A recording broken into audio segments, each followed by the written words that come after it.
Oh, we live? Okay. Welcome everybody. What it do, what it do, what it do to another episode of the Promo Podcast. I am your host, Antoine Jones. I finally got a chance to watch Saturday Night Main Event today. I couldn't do it yesterday. I was out of town, hanging out with the fellas, and I told myself I'd watch it today. So in the midst of the football games and cooking dinner, all the other fun stuff, I got a chance to sit down and watch it, and it went almost as expected. Uh, as most, I'm starting to trend here. Saturday Night Main Event is, I don't want to say a glorified house show, but it has some incredible performances, some great matchups. They put on great matches, cut great promos, but I do believe that the outcome is almost, expected to say the least. They had Jesse Ventura there. He came in talking, braggadocious, doing his thing, and they opened the night up with Rhea Ripley and Nia Jax going for the women's world championship title. I expected Rhea to win, and she did, but I thought Rhea really was off the cut on this one. I mean, she did some things this match, a couple of off the ropes uh, moves, things that she normally don't do. It wasn't bad, and she pulled a lot of them off. That was a really cool thing. I think a lot of times when wrestlers really get in a bag and attempt something that's out of the norm, you notice that there's it's like faulty a little. They missed a spot here. Kind of mess something up. Sequence doesn't go all the way you want it to go, or you don't expect it to go. But Rhea, that testament to her ability, man. She's super talented, super talented. She had the reverse DDT that almost looked like the Hurricanrana. She had she had a couple of moves, man, that I thought was really impressive. And that's, again, like I said, a testament to her ability. I thought Nia Jax was as impressive as always. She puts on a good show. One thing Nia Jax will do is come out there and she is going to play the hill. She's going to show you her strength, her power. She's going to do a couple of bonsai moves off the turnbuckles.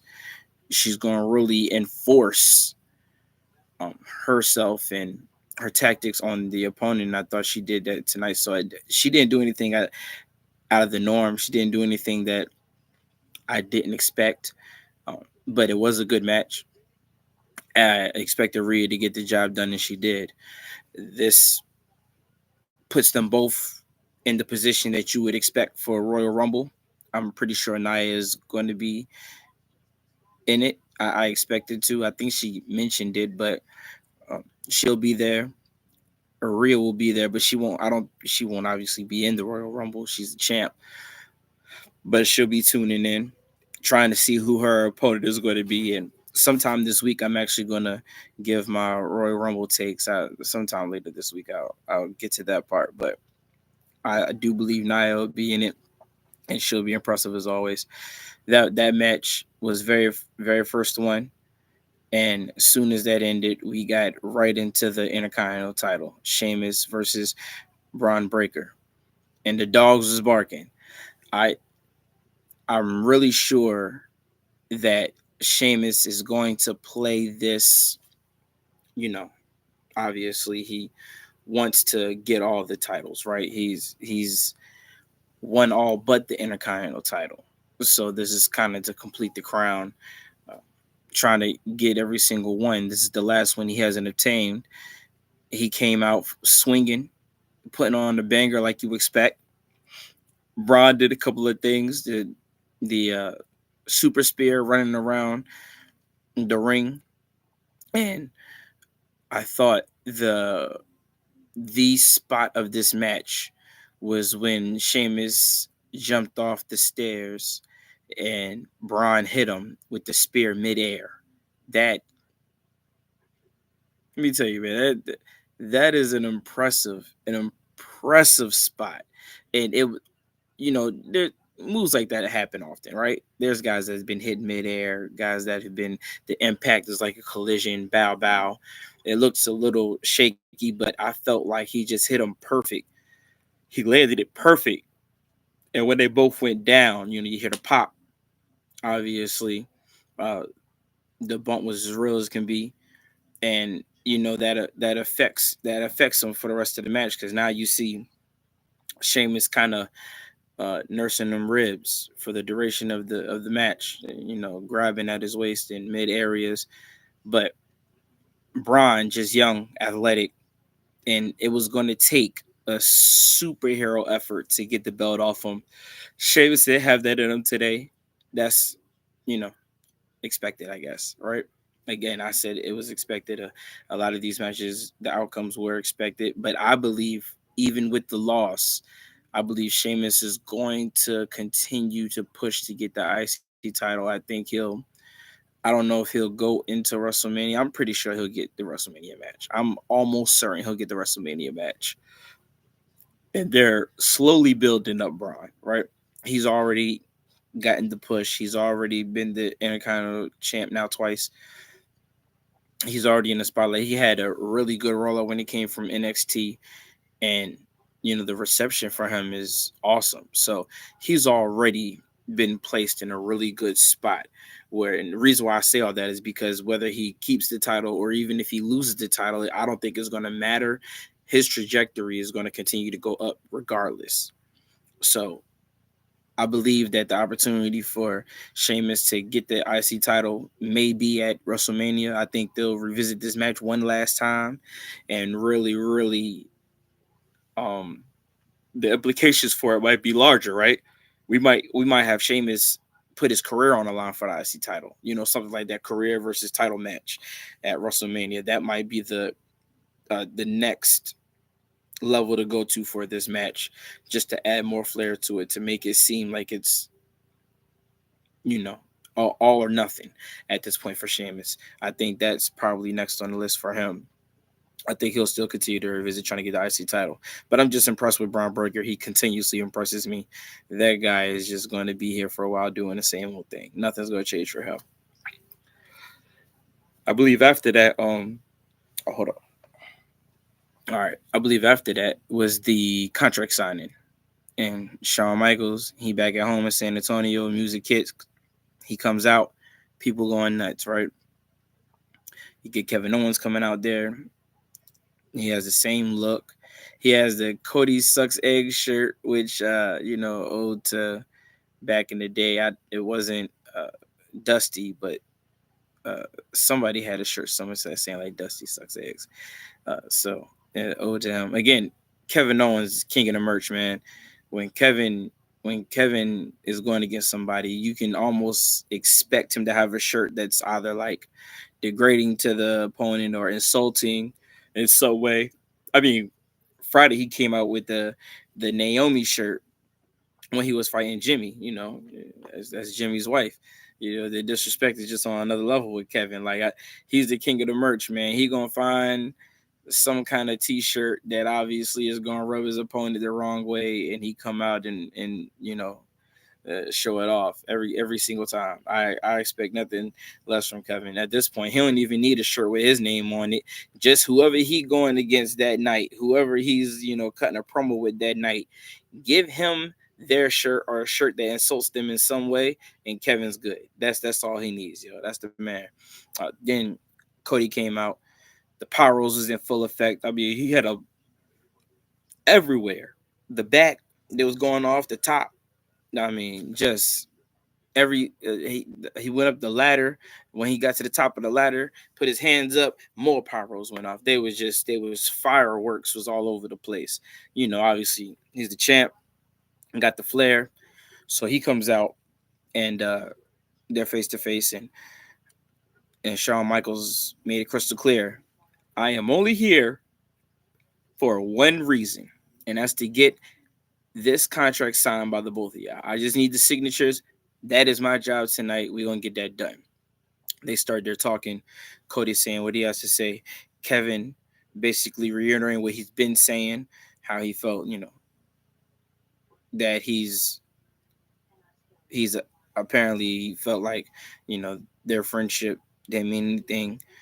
He could have been taking Cody out. He felt like he's not going to do that anymore. He feels like, he left the company, took the easy way out and got back. And before he could finish his statement, Cody shut that down. Enough. He going off on the mic. And he just continuously going back and forth. And Cody is just basically telling him, like, we're going to end all of this. You just been wilding past couple of months, and I'm going to shut this down. And you can see Cody's focus is WrestleMania because he says it when he's talking to him, saying, look, all of that don't matter. I'm trying to get this signature. I'm going to sign this contract so I can see you next weekend at Royal Rumble and end this so I could focus on my opponent at WrestleMania. That's all Cody is worried about. He ain't worried about Kevin. And that might end up bad on his end. For all I know, that if he isn't too focused on the guy in front of him and looking so far ahead, that could end badly for him. I don't think it will, but it can. They always tell you to focus on the enemy in front of you and not the ones down ahead. So I still think Cody's going to win, but Kevin's been on a tear, man. So you kind of want to just stay focused on who you got in front. Kevin goes off again. So yeah, more of the same, and Sean cut him off. Sean cut him off and basically was like, hey, yo, you sound jealous. Everything that Kevin is saying, it just sounds like pure jealousy. You sound jealous. And Kevin ain't trying to hear that. It sounds, coming from you, that's rich, right? And they go back and forth. It was good. They didn't drag it out. I didn't think it went too long. This got both of them to sign. Kevin did a little mush on Cody. Sean got in the way. Then Kevin tried to hit him with the package pile driver, which, like I said before, the package pile driver is like the bat sign for Cody. Cody showed full effect. So he tried to package pile drive Sean, bow. He get the super kick from Cody, bow. You get the sweet chin music, and I won't pass the ox from Shawn Michaels. And that was the end of that. So we got a ladder match next week for the belts, and I believe Cody will succeed in that one. Then we had the monster match with Braun Strowman versus Jacob Fatu, the tribal wolf, Samoan werewolf, whatever you want to call him. This guy, let me tell you something. I said a couple of episodes back that he was my favorite wrestler last year, and he's only getting better. That's the crazy part, because now he's getting the singles push, the solo push. And this match right here was a bruise him, beat him up. They were banging. Braun Strowman did a lot early. A couple of times he went around and he knocked Fatu over the barricade. Then he knocked him over the table. He tried to go for a third time, and the third time Jacob picked him up and hit him with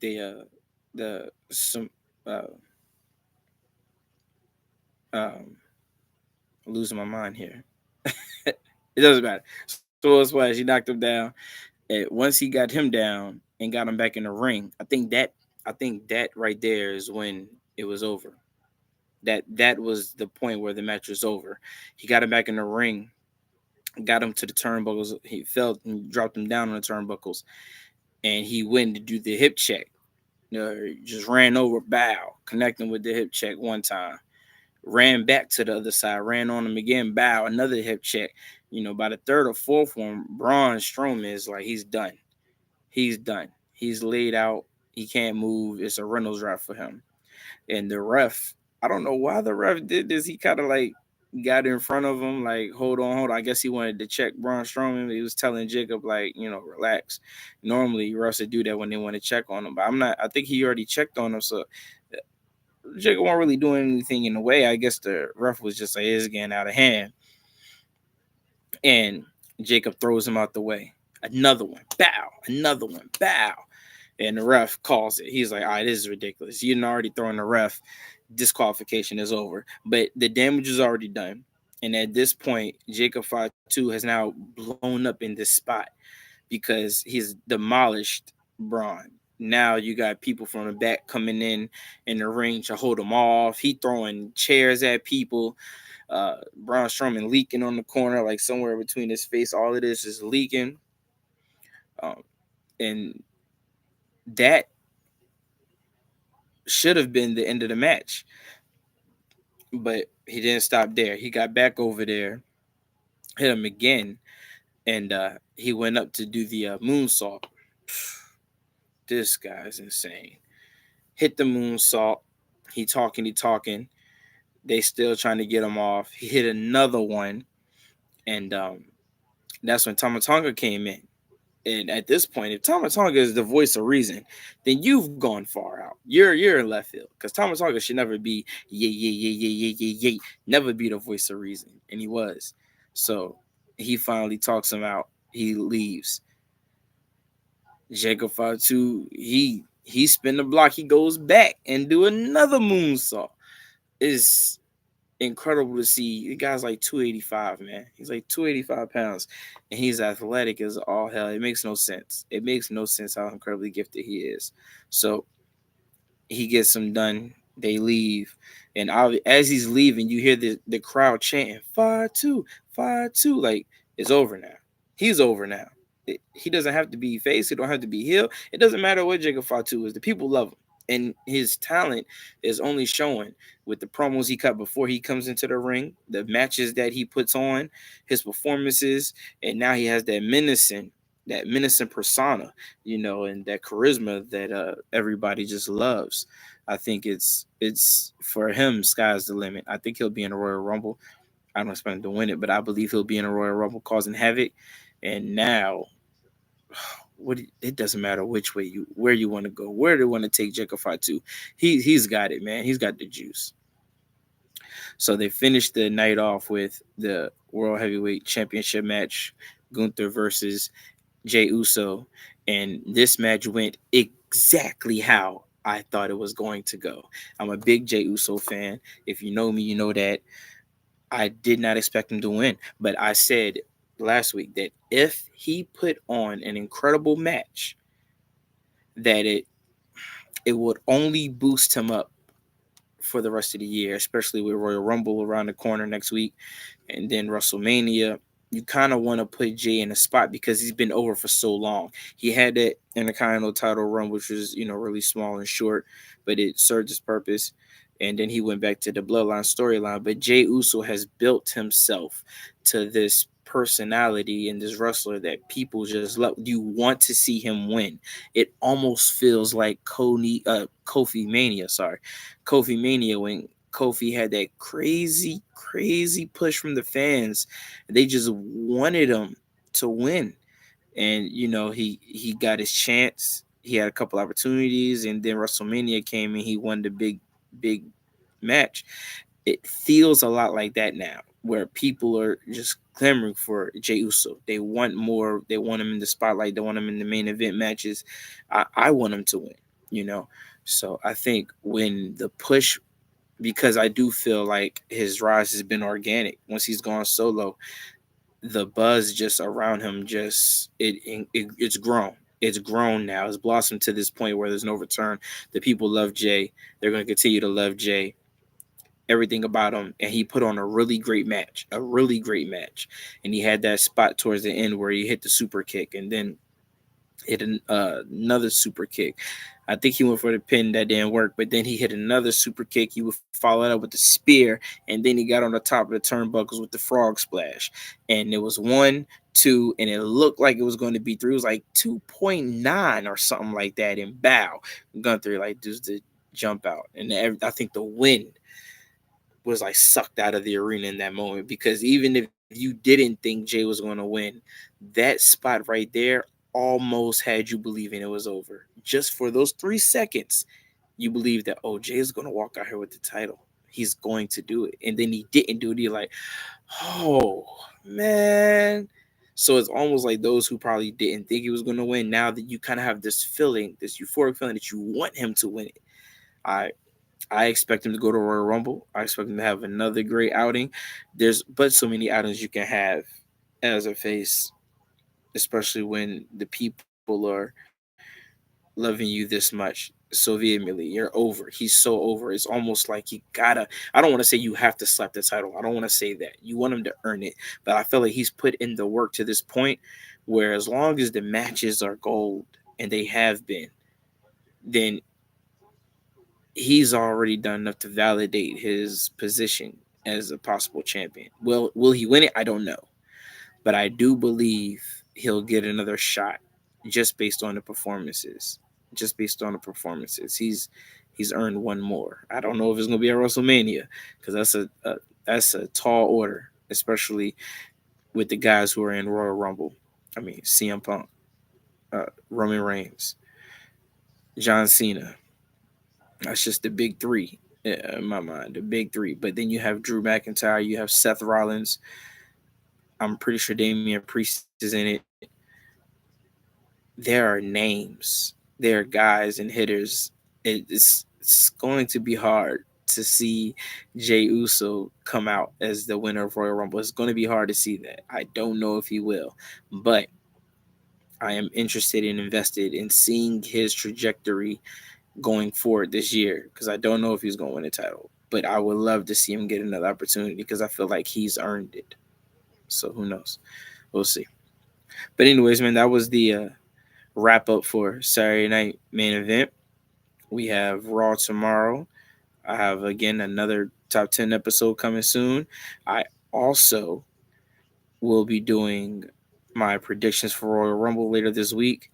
And then we have SmackDown, and then finally we had the big dance. So you're gonna be seeing a lot of me the next coming days. I don't know what y'all got going on now. It's getting late. It is late. Half y'all probably getting ready to call it a night, get ready for work tomorrow. I feel it. This has been your boy. This has been the Promo Podcast. And until tomorrow night, y'all be easy. Love you.